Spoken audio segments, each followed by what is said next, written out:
ৰিয়ান পৰাগে শেহতীয়াকৈ LSGৰ বিৰুদ্ধে হোৱা মেটছখনত খেলা নাছিলে। তেখেতে বেঞ্চত বহিবলগীয়া হৈছিলে। যশস্বী জয়ছোৱালক অধিনায়কত্ব প্ৰদান কৰা হৈছিলে এই খেলখনৰ কাৰণে।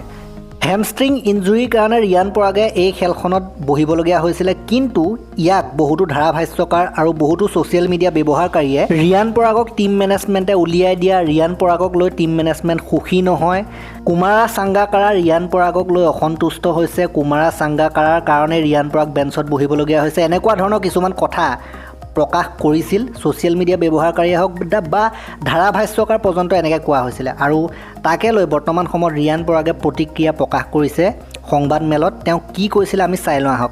ৰিয়ান পৰাগে কয় যে আমিও মানুহ আৰু আমিও ভুল কৰোঁ, গতিকে মই অনুভৱ কৰোঁ বাহিৰত যিমানেই যি ঘটি আছে, যি কৈছে, বিশেষকৈ ধাৰাভাষ্যকাৰসকলে যি কৈছে, তেওঁলোকৰ কণ্ঠ যিহেতুকে ৰাইজৰ ওচৰলৈ যায়, সেইবাবে মই তেওঁলোকক ক্ৰিকেট ভাল পাবলৈ অনুৰোধ কৰিম, আপোনালোকে ক্ৰিকেটৰ কথা কওক। ক্ৰিকেট আমাৰ দেশৰ আটাইতকৈ গুৰুত্বপূৰ্ণ খেল আৰু যিটো খেলত আমি শ্ৰেষ্ঠ, সেই খেলবিধক অলপ সন্মানেৰে চোৱা উচিত। আমি কেৱল ক্ৰিকেটৰ কথা কোৱা উচিত, আমি আন কোনো অযথা কথা কোৱা উচিত নহয়। যোৱা 4 বছৰত এটা কথা বুজি পাইছোঁ, যিয়ে নকৰোঁ আলোচনা হ'বই।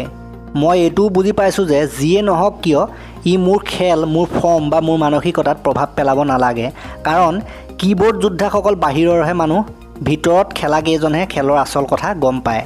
এইদৰে বাহিৰত যিমানবিলাক সমালোচনা হৈ আছে, ৰিয়ান পৰাগে তাৰ প্ৰত্যুত্তৰ দিছে, বেয়াকৈ কোৱাসকলক এনেধৰণে কৈছে, ৰিকুৱেষ্টো কৰি চাইছে এবাৰ এইবিলাক নকৰিবৰ কাৰণে, কিন্তু সেইবিলাকতো হৈয়ে থাকিব, কাৰণ ক্ৰিকেটাৰৰ জীৱনততো সেইটো থাকিবই, গতিকে সেইবিলাকত মনোযোগ দি লাভ নাই। এই বিষয়ে আপোনালোকে কি ভাবে কমেণ্টত জনাবলৈ নাপাহৰিব। এই ভিডিঅ'টো আমি ইমানতে সমাপ্ত কৰিলোঁ। ভাল লাগিলে যদি লাইক কৰি দিব, অলপ শ্বেয়াৰ কৰি দিব, চেনেললৈ নতুনকৈ আহিছে যদি ছাবস্ক্ৰাইব কৰি ঘণ্টা দবাই দিবলৈ নাপাহৰিব। তেতিয়ালৈকে ধন্যবাদ আৰু এটা নতুন ভিডিঅ' লৈ প্ৰতিশ্ৰুতিৰে।